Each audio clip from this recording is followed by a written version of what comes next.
नमो अरिहन्ताणं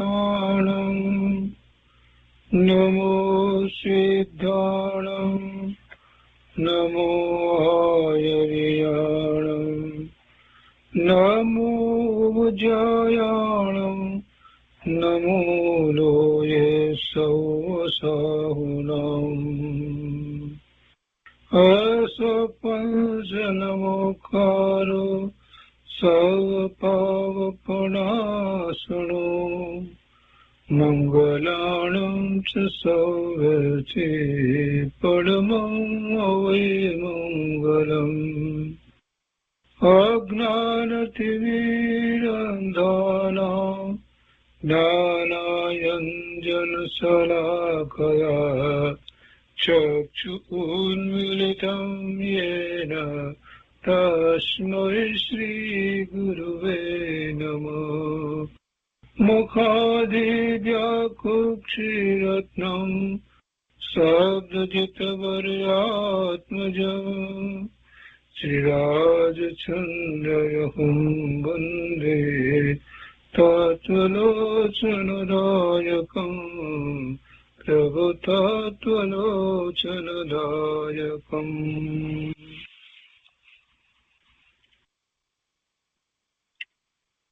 કૃપાળુદેવના વચનામૃતનો સ્વાધ્યાય. એમાં આપણે મહાનીતિના શાસ્ત્રો બોલનો સ્વાધ્યાય કરી રહ્યા છીએ. એમાંથી 440 બોલ સુધી સ્વાધ્યાય પૂરો કર્યો છે.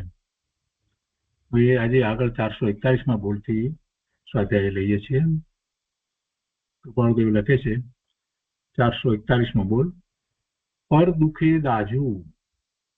દુઃખે દાજુ, બીજાના દુઃખ જોઈ અને મને દુઃખ લાગે, અને દુઃખ લાગે તો જ પછી અનુકંપાનો ભાવ થાય, દયાનો ભાવ થાય.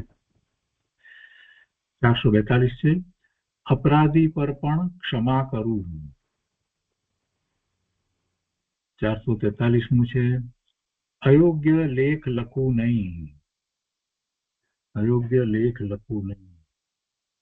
પોતાની પ્રતિષ્ઠા માટે થઈ અને ખોટી વાતો વગેરે એમ ન હોય એવું કઈ લખાણ કરાય નહીં.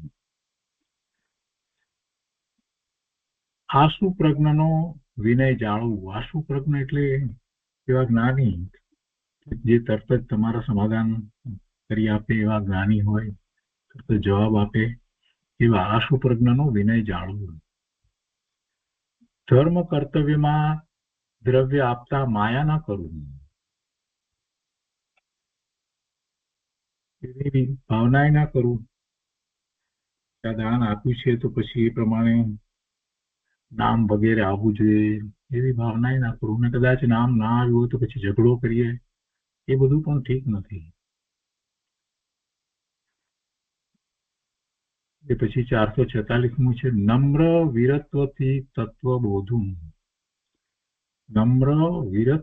તત્વબોધું. તત્વબોધુમાં પાછો ના પડવું, પણ છતાંય નમ્રતા તો જાળવી રાખવું. પરમહંસની આશી કરવું નહીં. આદર્શ જોવું નહીં. આદર્શ એટલે અહીંયા અરીસો એવો અર્થ થાય છે. દર્પણ. આદર્શમાં જોઈ હસવું નહીં, દર્પણમાં જોઈ અને હસવું નહીં. પ્રવાહી પદાર્થમાં મોડું જોવું નહીં. છબી પડાવવું નહીં. અયોગ્ય છબી પડાવવું નહીં. જાત જાતના વેશભૂષા કરવામાં આવે ને પછી એવી ફોટોગ્રાફી એ ના કરાવવું. એમ અધિકારનો ગેરઉપયોગ કરવું નહીં. ખોટી હા કહું નહીં. ક્લેશને ઉત્તેજન આપવું નહીં. નિંદા કરવું નહીં. કર્તવ્ય નિયમ ચૂકવું નહીં. દિનચર્યાનો ગેરઉપયોગ કરવું નહીં. ઉત્તમ શક્તિને સાધ્ય કરવું. પ્રમાદ ન કરવું. શક્તિ વગરનું કૃત્ય કરવું નહીં. એટલે કે કરવા ખાતર કંઈક કરી નાખીએ એવું નહીં. દેશ કાળ આદિને ઓળખવું, કૃત્યનું પરિણામ જોવું, જે કાર્ય કર્યું છે એનું પરિણામ જોવું, અને એવું જોઈએ ત્યારે જ ધર્મમાં આગળ વધે ને. એ માનતો હોય એ પ્રમાણે પછી એને કાર્ય તો કર્યું, પણ એમાં ખરેખર ધર્મ થયું, પોતાને લાભ થયો? ધર્મ કાર્યની અપેક્ષા જ આ બધું જોવાનું છે. દેશ કાળ આદિને ઓળખું, ત્યાં પણ એ જ છે. પોતાનું પ્રયોજન તો ધર્મનું પ્રયોજન છે ને એ ધર્મના પ્રયોજનને માટે દેશ કાળ અનુકૂળ હોવા જોઈએ. એટલે એને ઓળખીને આગળ વધવું. અને એ જ રીતે શક્તિ વગરનું કૃત્ય ન કરવું, તો એમાં પણ એમ જ વાત છે. પોતાની શક્તિને, પોતાના સામર્થ્યને છુપાવ્યા વિના પોતાનું પરમાર્થ સ્વરૂપ જે છે એની પ્રગટતાનો પુરુષાર્થ કરવાનો હોય છે. એ માટે તો નિયમ હોય છે, દિનચર્યા હોય છે, બધું હોય છે. કૃત્યનું પરિણામ જોવું, કોઈનો ઉપકાર વળવું નહીં. ઉપકારી તરફ અનુપકાર કરે કેટલાય તો એને ઓળવે, એને ઊંધી રીતે લે બીજાઓ સમક્ષ. એમ પેલા બિચારા નિર્દોષ ભાવથી ઉપકાર કર્યો હોય. કેટલા એવા ઊંધા માણસો હોય છે, ઉપકારને ઓળવે, ભૂલી જાય ઉપકાર. આગળ 464મું છે, મિથ્યા સ્તુતિ કરું નહીં. મિથ્યા સ્તુતિ, વખાણ કોઈના ખોટા કરવું નહીં. ખોટા દેવ સ્થાપવું નહીં. ખોટા દેવ સ્થાપવા એટલે અનંતાનું બંધીનો બંધ પડે. કુગુરુ કુદેવ શાસ્ત્ર આને માનવામાં આવે ને તો જીનવાણી પ્રાપ્ત પણ ન થાય, અનંતાનું બંધીના બંધ પડે. એ પછી કલ્પિત ધર્મ ચલાવવું નહીં. અત્યારે તો વર્તમાનમાં આ જ ચાલી રહ્યું છે. શું પોતપોતાની મતિ કલ્પનાએ ધર્મ ચલાવી રહ્યા છે. જ્યાં ધર્મ નથી, જ્યાં ખરેખર કઈ ધર્મ જેવું છે નહીં, ત્યાં ધર્મ છે એમ માન્યતા કરે છે ને એવા એને અનુસરવા વાળા હોય છે. શું થાય? જગતનું સ્વરૂપ એવું છે. પંચમ કાળમાં ભરત ક્ષેત્રને વિશે દિવસે દિવસે ધર્મ પ્રભાવના ઘટતી જાય છે અને અધર્મનો ફેલાવો વધતો જાય છે. કલ્પિત ધર્મ ચલાવવું નહીં, હું ન કરવું. એ દિનેશ્વર ભગવાનની વાણી સિવાય બીજી વાત કે હું ન ચલાવવું. 467મું છે, સૃષ્ટિ ભાવને અધર્મ કહવું નહીં. જગતનું જેવું સ્વરૂપ છે એ રીતે છે. છ દ્રવ્ય વગેરે આ જે છે તે બધાના ગુણો ને એ બધાના એ રીતે ધર્મ, એને અધર્મ કહવું નહીં.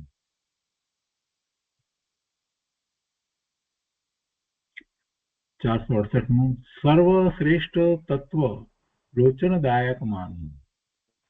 એટલે દ્રષ્ટિ કરવા લાયક. લોચનદાયક એટલે દ્રષ્ટિ કરવા લાયક. સર્વશ્રેષ્ઠ તત્વ દ્રષ્ટિ કરવા લાયક માનવું. 469મું છે, માનતા માનવું નહીં. બધા માનતા માને ને આમ થાય તો આમ માટે અમુક વસ્તુની માન્યતા માને, અમુક શ્રીફળ ચડાવવાની માનતા માને, અનેક પ્રકારની માનતાઓ લોકો માનતા હોય. એને માટે નિદાન કરે કે આમ થાય પછી આ મારે તમને ચડાવવું એમ. અને જેની માનતા માની હોય એ બધા દેવલા.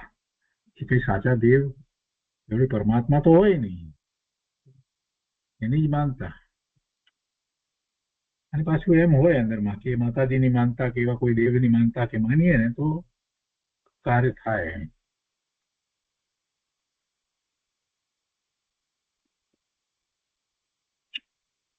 470મું, અયોગ્ય પૂજન કરવું નહીં. માનતા એને માનવું ને એવા કુદેવ આદિ ભગના પૂજન પણ કરવું નહીં, અયોગ્ય પૂજન કરવું નહીં. અને બીજી રીતે કહીએ તો સાચા દેવનું પૂજન પણ જે રીતે શાસ્ત્રમાં કહ્યું હોય એ રીતે કરું, તમે તેમ ના કરું.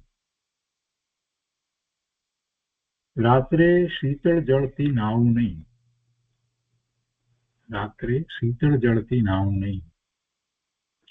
દિવસે 3 વખત નાહવું નહીં. આ કેમ લીધું? કેમ કે અન્ય મતની અંદર એવી માન્યતા છે. એ લોકો એમ કહે છે કે ભગવાને એમ કહ્યું હતું કે 3 વખત નાહજે અને 1 વખત ખાજે, તો કે એને બદલે અત્યારે બધા 3 વખત ખાય છે ને 1 વખત નાહે છે. એવી વાત ત્યાં અન્ય મતમાં આવે છે. તો કે 3 વખત નાહવાની શું જરૂર છે? 1 વખત ખાય તો એમ બરાબર છે, પણ 3 વખત શું કામ નાહવું પડે? એટલું પાણી જોડાય, પાણીમાં જીવો છે, જેનું શરીર પાણી જેવું છે, એવા જેનું શરીર પાણી જેવું છે એવા આપણે પાણી માનીએ, પણ એ શરીર છે, એમાં જીવ રહ્યો હોય, જળકાય જીવ. તો જેટલું પાણી ઢોળીએ એટલું પાપ લાગે છે, કઈ એમને નવાતું નથી. આપણે જેટલું પાણી ઢોળીએ છીએ, જેટલો વ્યય કરીએ છીએ, તો એમાં એટલું પાપ લાગે છે. એ પછી છે માનની અભિલાષા રાખવું નહીં. કોઈ મને માન આપે એવી અભિલાષા રાખવું નહીં. 474મું આલાપ આદિ સેવું નહીં. સંગીતના બધા આલાપ વગેરે જે છે એને બધી રીતે બીજા પાસે વાત કરવું નહીં. એટલે બીજા પાસે કહ્યું એટલે બીજા એટલે કોની પાસે તો પછી વાત કરે? તો કે જે એવા સત્સંગી વગેરે હોય એની સાથે વાત હોય. બીજા એટલે જેને ધર્મની વૃત્તિ ન હોય એને અહીંયા તો બીજા સમજવાના, એની પાસે વાત કરવું નહીં. ટૂંકું લક્ષ્ય રાખવું નહીં. ટૂંકું લક્ષ્ય રાખવું નહીં, આટલું કામ કરી નાખીએ એટલે પતી જાય એમ નહીં. તો ટૂંકું લક્ષ્ય ન રાખે તો પછી લાંબા ગાળાનું લક્ષ્ય શું રાખે? તો કે સિદ્ધત્વ પ્રગટ કરવું છે એવું લાંબા ગાળાનું લક્ષ્ય રાખવું અને એની શરૂઆત અત્યારે કરું, પૂર્ણતાના લક્ષ્ય શરૂઆત કરું, પણ લક્ષ્ય તો મારું લાંબુ પૂર્ણ હોય. ટૂંકું લક્ષ્ય રાખવું નહીં. ઉન્માદ સેવું નહીં. અનેક પ્રકારના ઉન્માદ જીવો સેવતા હોય છે. નાની નાની વાતમાં એ ગાંડા થઈ જાય છે. અત્યારે તો કઈ વાત કરવા જેવું નથી. કોઈ પણ વાત, નાની નાની અમસ્તી વાત જે હોય એમાં તો બસ એમને તો નાચવું ને કૂદવું ને એ જ કરવું હોય છે લોકોને. ધર્મ તો એક બાજુ પર મૂકી દીધો છે. ધર્મનો પ્રોસેશન કાઢ્યું હોય, ઘોડો કાઢ્યો હોય, પણ એમાં ધર્મ તો ક્યાંય હોય નહીં. ભગવાનનો રથ લઈ અને આગળ ચાલતા હોય, પણ નાચ ગાન જે રીતે કરતા હોય એમાં આપણને લાગે કે આવું ગાડા થઈ જાય.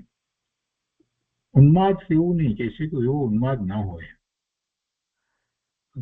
રૌદ્ર આદિ રસનો ઉપયોગ કરવું નહીં. રૌદ્ર ધ્યાન પણ છે અને રૌદ્ર રસ હોય છે. 9 પ્રકારના રસ જે કહેવામાં આવે છે એમાં એક રૌદ્ર રસ છે. અનેક પ્રકારે હોય. ગુસ્સાનો ભાવ હોય, તિરસ્કારનો ભાવ હોય. રૌદ્ર રસની અંદર એ બધા ભાવ હોય. કોઈને ડરાવવાનો એવો ભાવ હોય, એવી મુદ્રા કરીને બેસી જાય. આ બધા રૌદ્ર ભાવ છે. અને એવા વચનો પણ હોય અને એવા લખાણો લખવામાં આવે ચુસ્સા ભર્યા. એ બધું રૌદ્ર રસ. એ રૌદ્ર રસનો ઉપયોગ કરવો નહીં. મને એ ન હોય. શાંત રસને નિંદવું નહીં. શાંત રસ જ હોય. અને બીજાઓ પણ એવી રીતે શાંત ભાવમાં રહેતા હોય તો એની હું નિંદા ના કરું, ક્યારેય નિંદા ના કરું. આગળ 480મું છે સત્કર્મમાં આડો આવું નહીં. સત્કર્મમાં હું આડો આવું નહીં, એમાં વિઘ્ન નાખું નહીં, એની નિંદાય ન કરું, ખોટું હું એને મદદરૂપ થાઉં.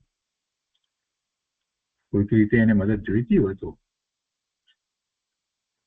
સત્કર્મમાં આડો આવું નહીં. સત્કર્મ તો ધર્મને માટેના જે હોય છે ને, ધર્મ માટેના સત્કર્મ. આ શાસ્ત્રોની રચના થઈ ને પછી શાસ્ત્રોની રચના થયા પછીથી એની કોપી પહેલાના વખતમાં હાથથી લખીને કરવામાં આવતી હતી. હવે તો એ બધા પ્રિન્ટ થાય છે અને એની પ્રભાવના વગેરે અને એવા જ કાર્યો જે છે, તો એવા કોઈ કરતા હોય તો એમાં હું વચ્ચે વિઘ્ન ન નાખું, આડો ના આવું. બીજા પૂજા ભક્તિના વગેરેના કાર્યો કોઈ કરતા હોય, એવા સત્કર્મ, સ્વાધ્યાયના, ધ્યાનના વગેરેના જે કાર્યો કોઈ કરતું હોય તેમાં હું આડો આવું નહીં, કે એને પાછો પાડવા પ્રયત્ન કરું નહીં. કોઈને એવા સત્કર્મમાં જે રોકાયો હોય એને પાછો પાડવા પ્રયત્ન કરું નહીં. મિથ્યા હઠ લઉં નહીં, આમ નહીં ચાલે, આમ જ એમ, એવી મિથ્યા હઠ લઉં નહીં. અવાચકને દુઃખ આપવું નહીં. જેને વાચા નથી, જે કહી શકતો નથી, કહેતો નથી, અથવા તો તેને દુઃખ આપવું નહીં. ખાસ કરીને પ્રાણીઓની બાબતમાં મૂંગા પ્રાણીઓને મારવો વગેરે આ બધું પહેલા વ્રતના અતિચારમાં આવે છે. એને કોઈ રીતે દુઃખ આપવું નહીં.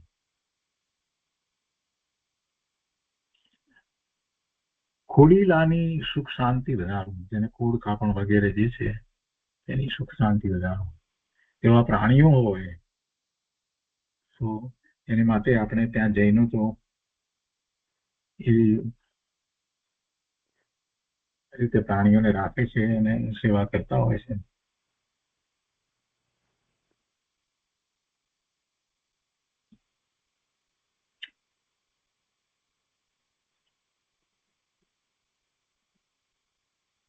નીતિશાસ્ત્રને માન આપવું,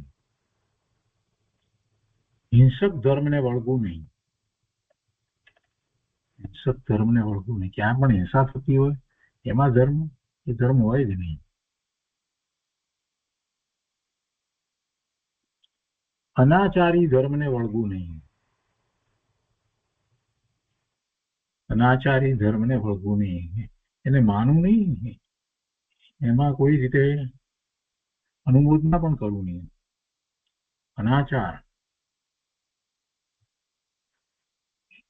અનાચારી ધર્મને વળગવું નહીં. મિથ્યાવાદીને વળગવું નહીં. શૃંગારી ધર્મને વળગવું નહીં. એ બધા ધર્મ જ નથી. શૃંગાર, ઘરની અંદર શૃંગાર ક્યાંથી આવ્યો? લોકોને આકર્ષવા માટે એ બધું મૂક્યું હોય છે, એને પછી ધર્મ માનતા હોય.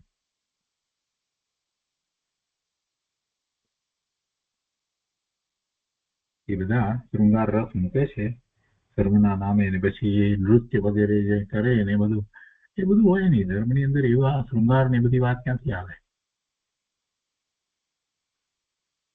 490 છે. અજ્ઞાન ધર્મને વળગવું નહીં. ઓઘે ચાલી જતું હોય, જેમાં કઈ જ્ઞાનનો અંશ પણ ન હોય એવો ધર્મ, એવા ધર્મને વળગવું નહીં, એને અનુસરવું નહીં. કેવળ બ્રહ્મને વળગવું નહીં. કેવળ ઉપાસના સેવું નહીં. બસ એક જ ક્રિયા ઉપાસનાની, કોઈ પણ પ્રકારની, એમ નહીં. નિયતવાદ સેવું નહીં.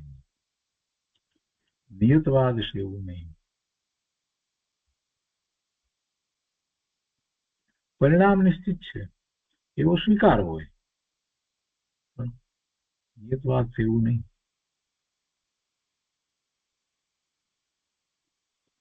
આમ જ નિયત.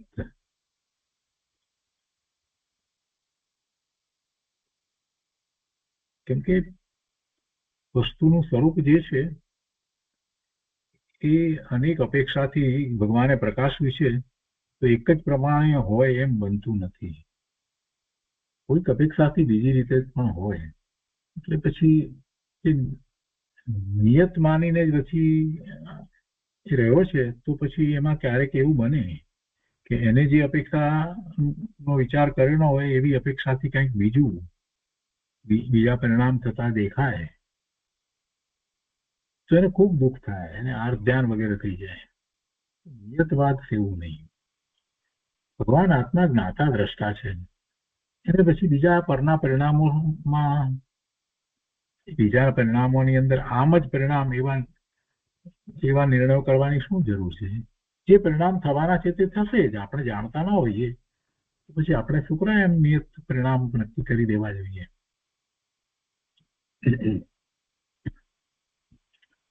494 છે, ભાવે સૃષ્ટિ અનાદિ અનંત કહું નહીં. ભાવે સૃષ્ટિ અનાદિ અનંત કહું નહીં. દ્રવ્ય સૃષ્ટિ શાદી અંત કહું નહીં.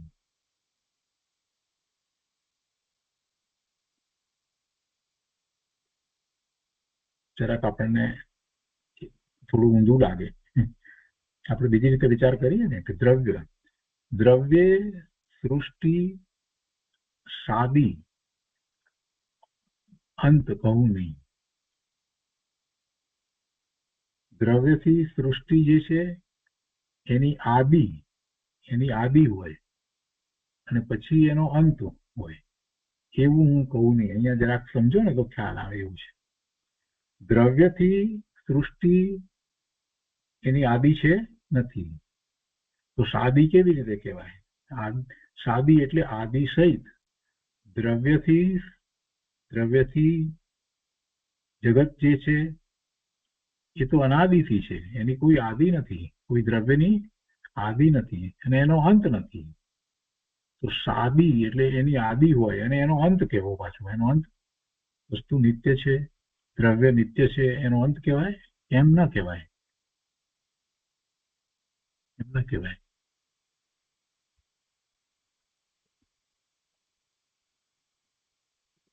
અને ભાવે સૃષ્ટિ અનાદિ અનંત કહું નહીં.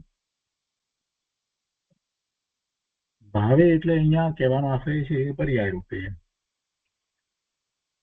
દ્રવ્યથી છે પણ પર્યાયથી જે વિચાર કરવા જઈએ તો પર્યાય તો પલટે છે, એની એ જ પર્યાય રહેતી નથી. એની એ જ પર્યાય અનંત કાળ સુધી રહેતી નથી અને એની એ જ પર્યાય પહેલેથી અનાદિથી છે એમ પણ નથી. એમ એનો અર્થ થાય.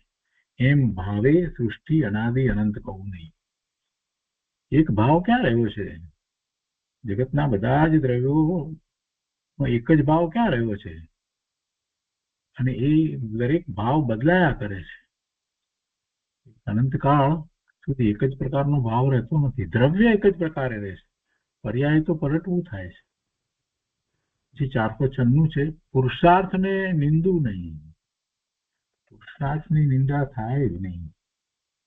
કોઈનો સાચો પુરુષાર્થ જોઈ અને આપણને ઉલટો હર્ષ થવો જોઈએ ને, એમાંથી આપણે તો પ્રેરણા પ્રાપ્ત કરવાની હોય. એના સ્થાને આપણે એની નિંદા કરવા બેસીએ તો આપણે પુરુષાર્થ કરી શકીએ નહીં. આપણું પુરુષાર્થ કરવાનું સામર્થ્ય પણ ઘટી જાય. પુરુષાર્થની નિંદા કરીએ એટલે આપણે આપણી આસપાસ એક મલિનતાનું નવું જાળું ઊભું કરી દઈએ છીએ અને પછી એમાં આપણો પુરુષાર્થ કેવી રીતે થાય? સત્પુરુષની નિંદા કરીએ, સત્પુરુષના પુરુષાર્થની, એમની આજ્ઞાની, એમના વચનોની, એમાં કોઈની પણ નિંદા કરીએ તો એ નિંદા કરવાથી મલિનતા આપણી આસપાસમાં વધે છે કે જે મલિનતાને ટાળી અને આપણે સાચા માર્ગે જઈ ન શકીએ, અટવાઈ જઈએ. આ નિંદા એવી વસ્તુ છે. નિંદા છે ને ધુમાડા જેવી છે. કોઈ વ્યક્તિ ધુમાડો કરે ને પછી કે હવે માર્ગ મળતો નથી, પોતાને જ માર્ગ ન મળે.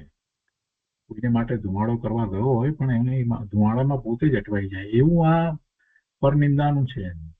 એમાં પરમાં ખાસ કરીને કોની? તો કે જે જ્ઞાની પુરુષ, સત્પુરુષ, કોઈ એવા પુરુષાર્થ કરતા હોય એની નિંદા કરે તો એ નિંદાને કારણે એવું જાળું એની આસપાસમાં અજ્ઞાનનું જાળું એવું ફેલાઈ જાય કે એમાંથી એને બહાર નીકળવું મુશ્કેલ થાય. મહાપુરુષોની સત્પુરુષોની, એમની વાણીની, એમના પુરુષાર્થની ક્યારેય નિંદા ન થાય. અને બીજા પણ સાધક જીવો એવા હોય, એનો પુરુષાર્થ એવો થઈ રહ્યો હોય તેની નિંદા ના કરાય, ક્યારેય નિંદા ના કરાય. એ પછી 497 છે, નિષ્પાપીને ચંચળતાથી છળવું નહીં. કોઈને પણ ચંચળતાથી છળ કપટ તો હું કરું જ નહીં. એમાં નિષ્પાપી, એનું કોઈ પાપ કર્યું નથી, એને ચંચળતાથી છળવું નહીં. શરીરનો ભરોસો કરવો નહીં. શરીરનો ભરોસો કરવા જેવું નથી, એ વાત બધા જ જ્ઞાની પુરુષો કહે છે. કૃપાળુદેવનું જુઓ ને, આયુષ્ય ફક્ત 33 વર્ષનું. શું શરીરનો ભરોસો કરવો? ફક્ત 33 વર્ષનું આયુષ્ય, પણ એમાં તો કેટલું બધું આપણને આપીને ગયા. તે પછી અયોગ્ય વચને બોલાવવું નહીં. કોઈ બીજાને પણ અયોગ્ય વચને, તુચ્છકારના વચને, એને હલકો પાડવાના વચને, એવી રીતે એને બોલાવવું નહીં. કોઈને પણ અયોગ્ય વચને બોલાવવું નહીં. અને પછી 500મું છે, આજીવિકા અર્થે નાટક કરવું નહીં. આજીવિકા અર્થે નાટક કરવું નહીં. 501, મા બહેનથી એકાંતે રહેવું નહીં. પૂર્વ સ્નેહીઓને ત્યાં આહાર લેવા જવું નહીં.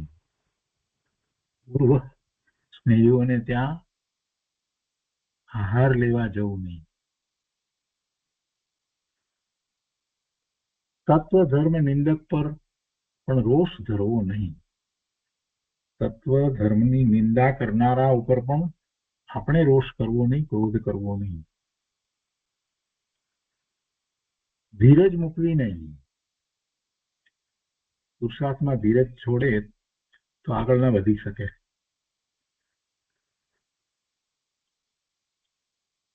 ચરિત્રને અદ્ભુત કરવું. પોતાનું ચરિત્ર એવું અદ્ભુત કરવું જે પહેલા ક્યારેય એને કર્યું નથી એવું. ચરિત્ર એ અંતરંગ દશાની વાત છે. બાહ્યમાં પણ એવું સાથે ચરિત્ર હોય, પણ સાથે ને સાથે અંતરંગ એવું હોવું જોઈએ. એમ એને અદ્ભુત કરવાનું છે. બાહ્ય ચારિત્ર તો આ જીવે ઘણી વાર પાળ્યું છે અને એને કારણે દેવલોકમાં પણ જઈ આવ્યો છે. પણ અંતરંગ ચારિત્ર ના અભાવને કારણે જ આ જીવને ભવના ભ્રમણ થઈ રહ્યા છે. વિજય, કીર્તિ, યશ સર્વપક્ષી પ્રાપ્ત કરવા. સર્વપક્ષી પ્રાપ્ત કરવા એમ કે છે.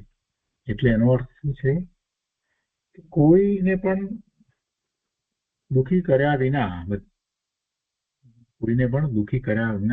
અને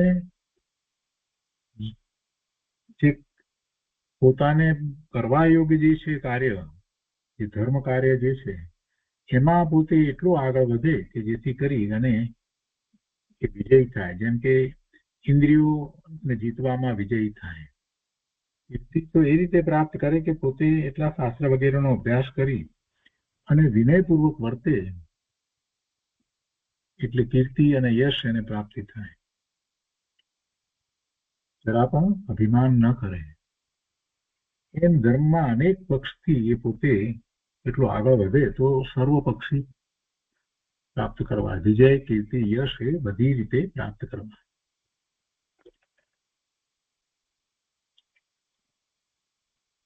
કોઈનો ઘર સંસાર તોડવો નહીં. અંતરાય નાખવી નહીં. કોઈનું ઘર સંસારે તોડવો નહીં ને અંતરાય પણ નાખવી નહીં.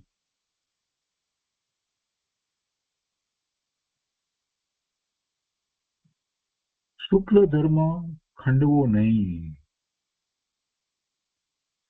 નિષ્કામશીલ આરાધવું. અને એ જ રીતે કોઈ એવા નિષ્કામશીલ આરાધતા હોય તો એની નિંદા ના કરવી. ધર્મની વાતના ખંડનો ન કરવા. સાચા ધર્મની વાતના ખંડન ન કરવા. શુક્લ ધર્મ ખંડવો નહીં. અને આપણામાં પોતાનામાં જે દોષ હોય એને દૂર કરવા. નિષ્કામશીલ આરાધવું. કોઈ પણ જાતની ઈચ્છા વિના શીલમાં રહેવું, શીલ માર્ગે ચાલવું, ચારિત્ર એવું રાખવું. ત્વરિત ભાષા બોલવી નહીં. કંઈક કોઈક બોલી રહ્યું નથી, અડધું બોલે છે ત્યાં તો સામો બોલવા માંડી જાય છે ને વિચાર વગર. એટલે ત્વરિત ભાષા બોલવી નહીં. સામી વ્યક્તિની વાતને સાંભળવી, એનો કહેવાનો ભાવ શું છે, આશય શું છે, એ પછી જે કંઈ બોલવું હોય તે શાંતિથી બોલવું. પાપ ગ્રંથ ગૂંથવું નહીં. પાપ ગ્રંથ ગૂંથવું નહીં. સૌર સમય મૌન રહેવું. વિષય સમય મૌન રહું. કેશ સમય મૌન રહું. જળ પીતા મૌન રહું. જમતા મૌન રહું. અહીંયા તો બધા લંચ મીટિંગ ગોઠવે. ખરેખર તો જમવાની બાબતમાં એક વાત સમજવા જેવી એ છે કે જમવા બેસીએ ત્યારે એવો વિચાર કરીને બેસવું જોઈએ કે જેથી એની વૃદ્ધિ ન થાય, કે આ બધું કાલે વિષ્ટા થવાનું છે, એના પ્રત્યે એટલો બધો રાગ નહીં કરવો. એવા વિચારપૂર્વક બેસવું અને બને ત્યાં સુધી કઈ વાત ન કરવી. કેમ કે મોટા ભાગે એ જમવા બેસીએ ત્યારે વાત જે આવે એ ખાવા પીવાની વસ્તુની જ વાત હોય, અને પછી એમાં આપણે કોઈ પ્રકારે રાગ કરીએ, વધારે વિશેષ રુચિ બતાવીએ, વખાણ કરીને ખાઈએ તો એ બધાને કારણે પાપના જ બંધ પડે. અને બીજા એવા જે બન્યા હોય ખોરાકના વ્યંજનો જે, એના સિવાય બીજા વ્યંજનોનો એ વખતે વિચાર કરવામાં આવે, આનું આમ કરવું, હવે તો આવું બનાવવું છે, આ છે તે છે. અને એમાં જેટલો વધારે સમય ટેબલ ઉપર બેઠા હોઈએ, ખાતા હોઈએ, જેટલો વધારે સમય ત્યાં રહીએ ને એ દરમિયાન એ જ વાત થાય. ખરેખર તો જમતી વખતે કોઈ વાત ના કરવી, અને જેવું જમવાનું પૂરું થાય એટલે તરત ઊભા થઈ જવું, એ બહુ સારી રીત છે. એ ટેબલ મેનર નથી એમ કેટલાક લોકો કે ના બીજા જમતા હોય આમ છે તેમ છે, બેસવું, વાત કરવી, આમ તેમ. ભાઈ જમતા હોઈએ ત્યારે જમીએ છીએ, ખાઈએ છીએ, એ આપણે શરીર ટકાવવા માટે ખાઈએ છીએ. પછી એનામાં વૃદ્ધિ થાય એ કેમ ઠીક કહેવાય? એટલે બસ આહાર પૂરો થયો એટલે તરત ઉઠી જવાનું, નહીતર પછી ટેબલ ઉપર તો એ જ બધી વાત હોય. એમાં ક્યારેય પુણ્યની વાત હોતી જ નથી, પાપની જ વાત હોય, એટલે તો ભોગની જ વાત હોય.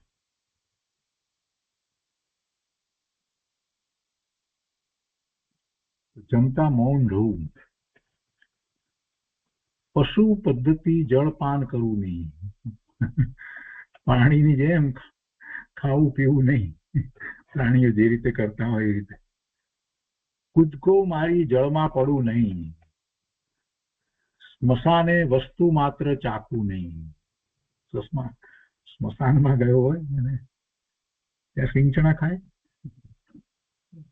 કેટલાય લોકો સ્મશાનમાં જાય છે તો ત્યાં પછી એક બાજુ ચિતા બળતી હોય ને બીજી બાજુ કઈક એવી વાતો કરતા હોય ને કઈક હસતા હોય ને બધું, આવું બધું પણ જોવા મળે છે. ગંભીરતા જાળવતા નથી. કદાચ કોઈ લોકો એવા કે ભાઈ અહીંયા સ્મશાને જઈશું તો 4 કલાક લાગવાના છે, તો ખિસ્સામાં કંઈક લઈને આવ્યા અને ખાય, એમ બનતું હશે.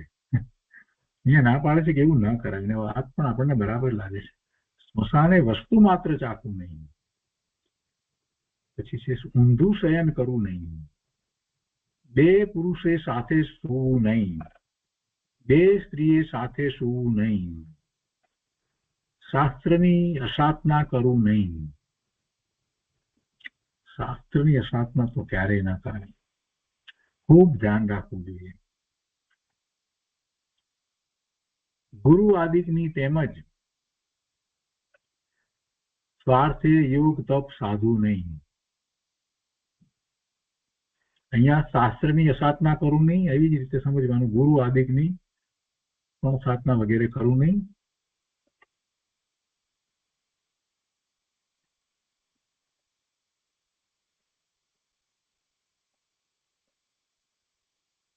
સ્વાર્થ યોગ તપ સાધુ નહીં.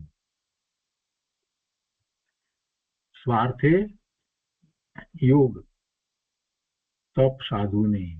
બીજા અન્ય સ્વાર્થ એટલે પોતાને કંઈક તેમાંથી પ્રાપ્ત કરવાનું હોય એ માટે એવા યોગ તપ વગેરે કરવું નહીં.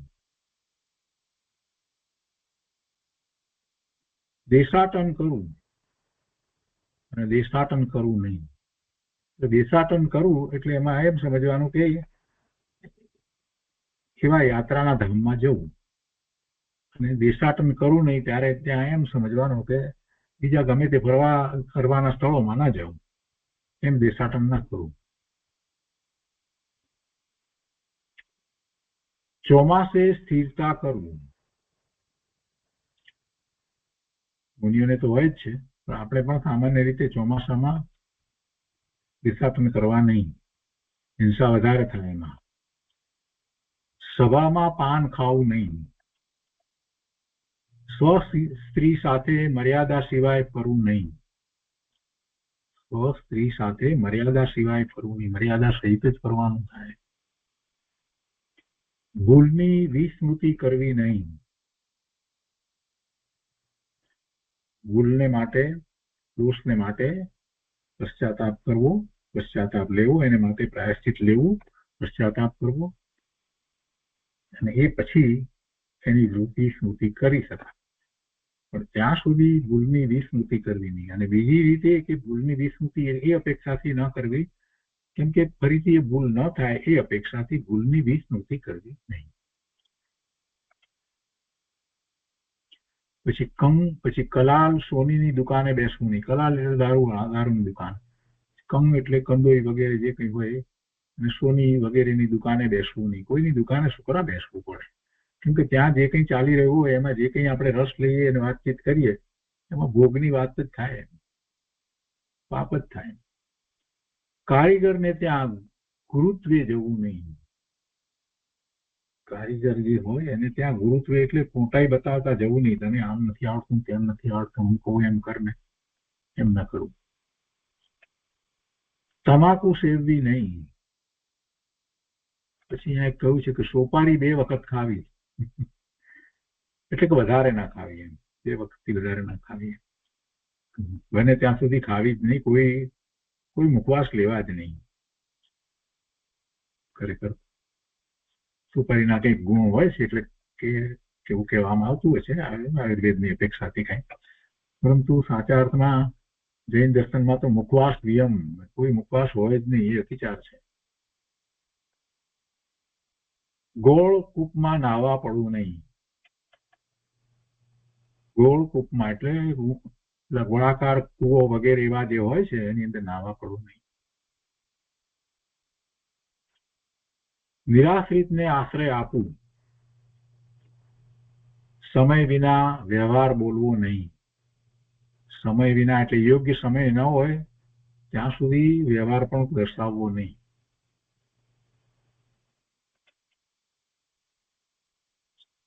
પુત્ર લગ્ન કરવું, પુત્રી લગ્ન કરવું, પુત્ર પુત્રીના લગ્ન કરવું, એમને પરણાવવું. એમ પુનર્લગ્ન કરવું નહીં, પણ પોતે પોતાના લગ્નમાં પુનર્લગ્ન કરવું નહીં, એમ અર્થ લેવો. આ એ વખતની વાત હતી. પુત્રીને ભણાવ્યા વગર રહવું નહીં. સ્ત્રી વિદ્યાશાળી શોધવું, અથવા તો સ્ત્રી વિદ્યાશાળી કરવું, એટલે ભણેલી સ્ત્રી. પછી 545 છે, તેઓને ધર્મ પાઠ શીખવાડવું. એટલે આ બધા આવી ગયા, પુત્ર પુત્રી પત્ની વગેરે બધા. પ્રત્યેક ગૃહે શાંતિ વિરામ રાખવા. પ્રત્યેક ઘરે, બધા દરેક ઘરે શાંતિ અને વિરામ રાખવા.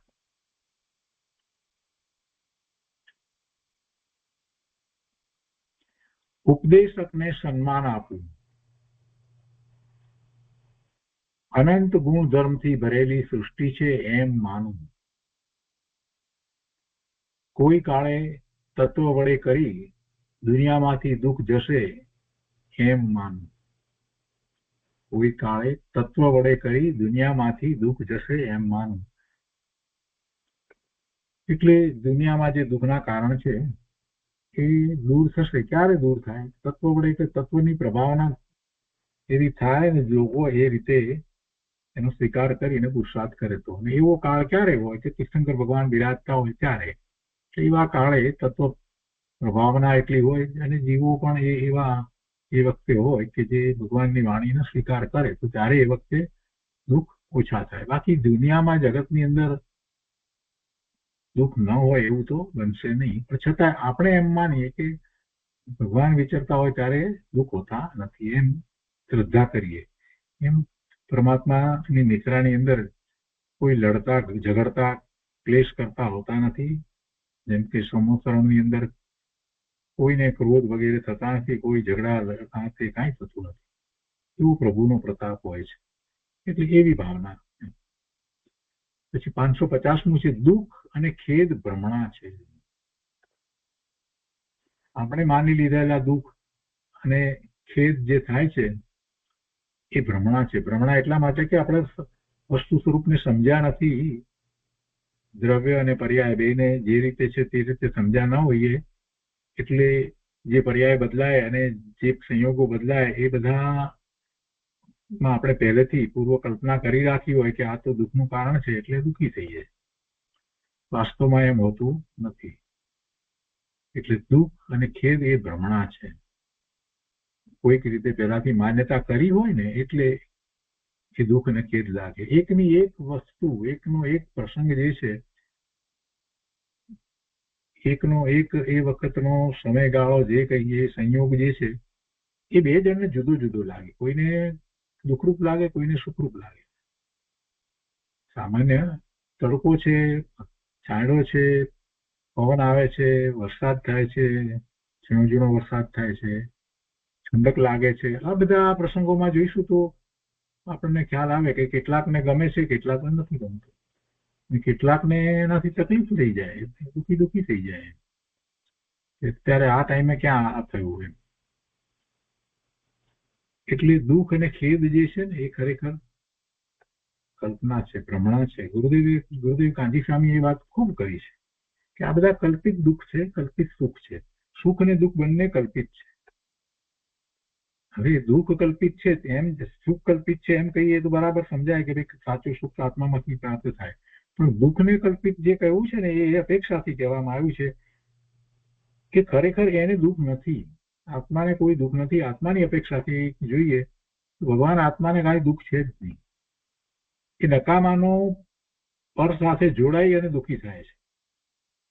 પર સાથે જોડાઈ અને એ ખરેખર એ દુઃખી થાય છે. વાસ્તવમાં એને એ શાંતિથી પોતાના સ્વરૂપને વિશે રહ્યો છે તેને ક્યાં દુઃખ છે? આત્મામાંથી કોઈ દુઃખ પ્રગટ થતું નથી. આત્માની કોઈ એવી પર્યાય થતી નથી કે જેથી દુઃખ થાય. આત્માની પર્યાય તો નિર્મળ જ થાય છે. એટલે આ બધા દુઃખના કારણો જે છે ને એ પોતે ઉભા કરે છે ને પોતે દુઃખી થાય છે. એમાં પરના લક્ષ્યથી દુઃખી થાય છે. 551 છે માણસ ચાહે તે કરી શકે. આ મનુષ્ય ભાવ એવો છે કે સાચો પુરુષાર્થ કરવા ધારે તો કરી શકે છે, ન કરી શકે એવું નથી. જેટલા જીવો ધર્મ પામ્યા, જેટલા સિદ્ધ થયા એ બધાનો વિચાર કરીએ તો એ મનુષ્ય ભાવમાં જ થયા ને. બીજા ભાવમાં તો ક્યાં થઈ શકાય જ છે. 552 છે શૌર્ય બુદ્ધિ ઇત્યાદિનો સુખદ ઉપયોગ કરવો. સારી બુદ્ધિ મળી હોય અને એટલું શૌર્ય પણ હોય, એટલી તાકાત વગેરે હોય તો એનો સુખદ ઉપયોગ કરવો એટલે શું? કે જે સુખ દે એવો ઉપયોગ કરવો. સુખ શેમાંથી પ્રાપ્ત થાય? સ્વરૂપમાંથી પ્રાપ્ત થાય. એવા સ્વરૂપની પ્રાપ્તિ માટે એનો ઉપયોગ કરવો. આ બુદ્ધિ મળી છે તો તમે ત્યાં બુદ્ધિને વાપરવા કરતા આ શાસ્ત્રોના અભ્યાસ વગેરે એની સમજ મેળવવામાં એમાં ઉપયોગ કરવો જોઈએ. એ જ રીતે શૌર્યનો. કોઈ કાળે મને દુઃખી માનું નહીં.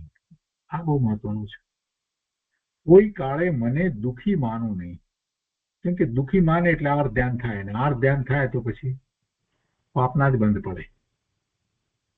બીજી વાત, આ સામાન્ય વાતથી બીજી વાત, મને જયારે કહ્યું છે તો એ હું એટલે આત્મા એમ જયારે વિચાર કરીએ તો ભગવાન આત્મા હું, એને હું શા માટે દુઃખી માનું?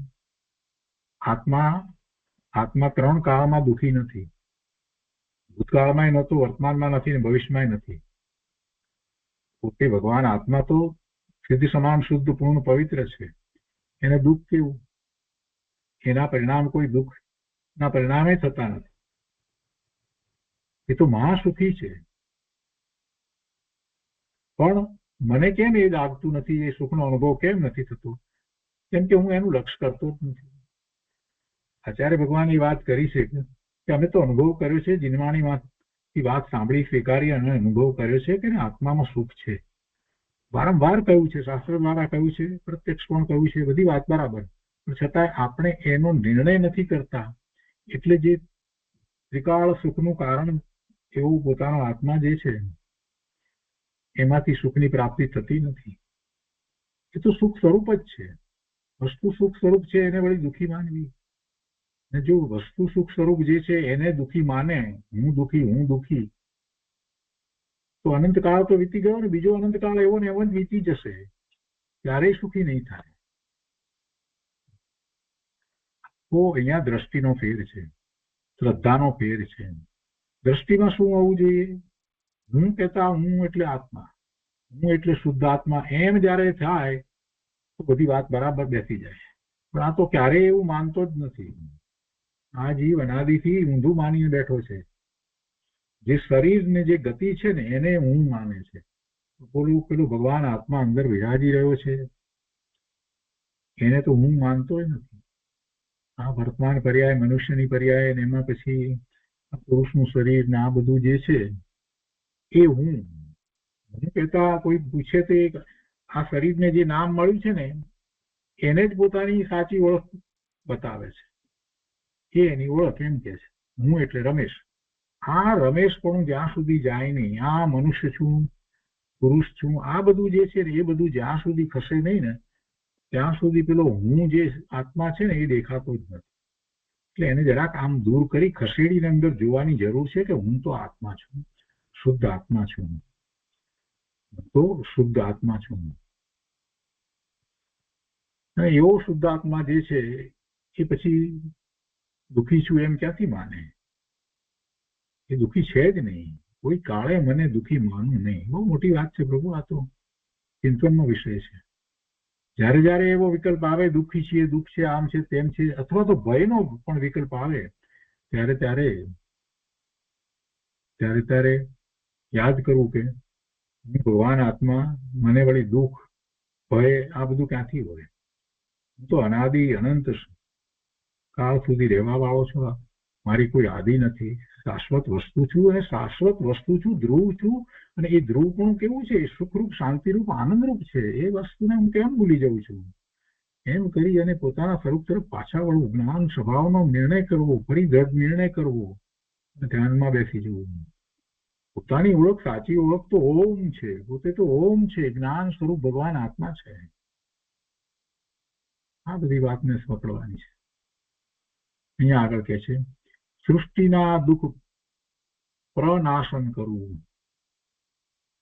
સર્વસાધ્ય મનોરથ ધારણ કરવું, પ્રત્યેક તત્વજ્ઞાનીઓને પરમેશ્વર માનવું, પ્રત્યેકનું ગુણ તત્વ ગ્રહણ કરવું, પ્રત્યેકના ગુણને પ્રફુલ્લિત કરવું, કુટુંબને સ્વર્ગ બનાવવું, સૃષ્ટિને સ્વર્ગ બનાવવું, કુટુંબને મોક્ષ બનાવવું. તો આ બધા જે છે આપણે ફરીથી પણ લઈશું. આજનો સ્વાધ્યાય અહીંયા સુધી રાખીએ છીએ.